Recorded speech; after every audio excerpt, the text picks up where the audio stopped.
ಈಗ ಕೆಮ್ಮನೆ ಮೀಸೆ ಹೊತ್ತಾನೆ ಪದ್ಯದಲ್ಲಿ 1 ಅಂಕದ ಪ್ರಶ್ನೆಗಳು. ಮೊದಲನೇ ಪ್ರಶ್ನೆ, ದ್ರೋಣನು ಪರಶುರಾಮರಲ್ಲಿಗೆ ಏಕೆ ಬಂದನು?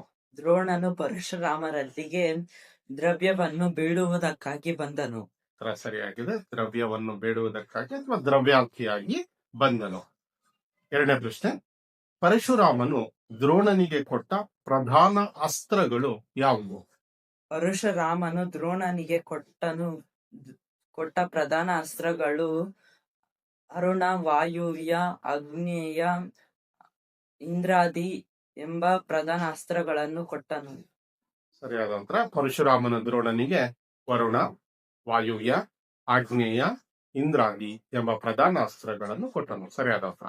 ಮೂರನೇ ಪ್ರಶ್ನೆ, ದೃಪದನು ಎಲ್ಲಿ ರಾಜ್ಯಭಾರ ಮಾಡುತ್ತಿದ್ದನು? ದೃಪದನು ಛತ್ರಾವತಿಯಲ್ಲಿ ರಾಜ್ಯಭಾರ ಮಾಡುತ್ತಿದ್ದನು. ಸರಿಯಾದ ಉತ್ತರ. ನಾಲ್ಕನೇ ಪ್ರಶ್ನೆ, ಕುಂಭ ಸಂಭವ ಎಂದು ಯಾರನ್ನು ಕರೆಯಲಾಗಿದೆ? ಕುಂಭ ಸಂಭವ ಎಂದು ದ್ರೋಣಾಚಾರ್ಯರನ್ನು ಕರೆಯಲಾಗಿದೆ. ಸರಿಯಾದ ಉತ್ತರ. ಐದನೇ ಪ್ರಶ್ನೆ, ದೃಪದನು ಪಡಿಯರನಿಗೆ ಏನೆಂದು ಹೇಳಿ ಕಳುಹಿಸಿದನು? ದೃಪದನು ಪಡಿಯರನಿಗೆ ನಾನು ಅಂತಹವನನ್ನು ತಿಳಿದಿಲ್ಲ, ಅವನನ್ನು ಹೊರಕ್ಕೆ ತಳ್ಳು ಎಂದು ಹೇಳಿ ಕಳುಹಿಸಿದನು. ಸರಿಯಾದ ಉತ್ತರ. ದೃಪದನು ಪಡಿಯರನಿಗೆ ಅಂತಹವನನ್ನು ನಾನು ತಿಳಿದಿಲ್ಲ, ಅವನನ್ನು ಹೊರಕ್ಕೆ ತಳ್ಳು ಎಂದು ಹೇಳಿ ಕಳುಹಿಸಿದನು. ಸರಿಯಾದ ಉತ್ತರ.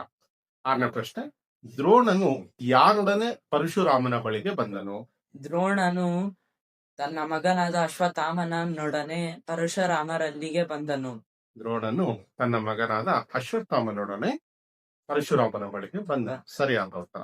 ಏಳನೇ ಪ್ರಶ್ನೆ, ದ್ರೋಣನು ಪರಶುರಾಮನ ಬಳಿಗೆ ಬಂದಾಗ ಪರಶುರಾಮನ ವೇಷಭೂಷಣಗಳು ಹೇಗಿದ್ದವು? ದ್ರೋಣನು ಪರಶುರಾಮನ ಬಳಿಗೆ ಬಂದಾಗ ವಲ್ಕಲಾವೃತ ಕಟತಟನುಮಾಗಿ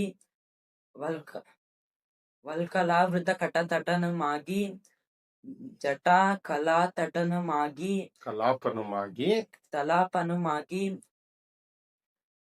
ತಪೋವನಕ್ಕೆ ಹೋಗುವ ವೇಷವನ್ನು ಧರಿಸಿದ್ದ. ಸರಿಯಾದ ಉತ್ತರ. ದ್ರೋಣನು ಪರಶುರಾಮನ ಬಳಿಗೆ ಬಂದಾಗ ವಲ್ಕಲಾವೃತ ಕಟತಟನುಮಾಗಿ ಜಟ ಕಲಾಪಾನುಮಾಗಿ ತಪೋವನಕ್ಕೆ ಹೋಗುವ ವೇಷವನ್ನು ಧರಿಸಿದ್ದ. ಸರಿಯಾದ ಉತ್ತರ. ಎಂಟನೇ ಪ್ರಶ್ನೆ, ಭಾರ್ಗವ ಎಂದರೆ ಯಾರು? ಭಾರ್ಗವ ಎಂದರೆ ಪರಶುರಾಮ. ಸರಿಯಾದ ಉತ್ತರ. ಒಂಬತ್ತನೇ ಪ್ರಶ್ನೆ, ಪರಶುರಾಮನು ದ್ರೋಣನಿಗೆ ಯಾವುದರಲ್ಲಿ ಆಜ್ಞೆ ನೀಡಿದನು? ದ್ರೋಣನು ಪರಶುರಾಮನಿಗೆ ಮಣ್ಣಿನ ಮಡಕೆಯಲ್ಲಿ ಆಜ್ಞೆ ನೀಡಿದನು. ಸರಿಯಾದ ಉತ್ತರ. ಕೊನೆಯ ಪ್ರಶ್ನೆ, 10ನೇ ಪ್ರಶ್ನೆ, ಪರಶುರಾಮನು ಆವನಿಯನ್ನು ಯಾರಿಗೆ ದಾನ ಮಾಡಿದನು? ಪರಶುರಾಮನು ಆವನಿಯನ್ನು ತನ್ನ ಗುರು ಕಶ್ಯಪಿನಿಗೆ ದಾನ ಮಾಡಿದನು. ತನ್ನ ಗುರು ಕಶ್ಯಪಿ ಅಲ್ಲ, ಕಶ್ಯಪನಿಗೆ.